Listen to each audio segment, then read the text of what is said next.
کرم پودر باید از کرم پودری استفاده بکنین که بر پایه چربی باشه و یه قطره اویل بهش اضافه بکنین. اویلی که من استفاده کردم از برند اینگلوت هست و یه کاور خیلی خوب در نهایت بهتون میده، مخصوصا برای پوست خشک. برای پوست خشک شما بعد از اویل استفاده بکنین.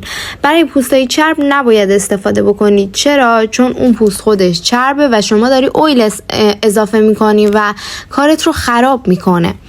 یه خورده اسپری فیکس به بیوتی بلندرم میزنم و به صورت تاپ و ضربه‌ای روی صورت میزنم. ببین اینطوری نیست که شما فکر کنی اگه بیای کرم پودر رو زیاد روی صورت بزنی باعث میشه کاور بالایی بگیری. اصلا چنین چیزی نیست.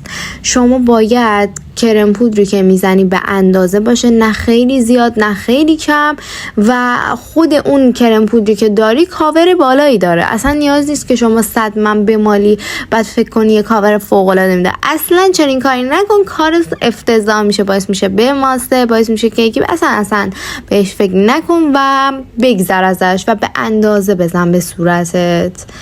این کرم پودرم این سمت میزنم. ببین با یه دونه براش فلت که مخصوص کرم پودر هست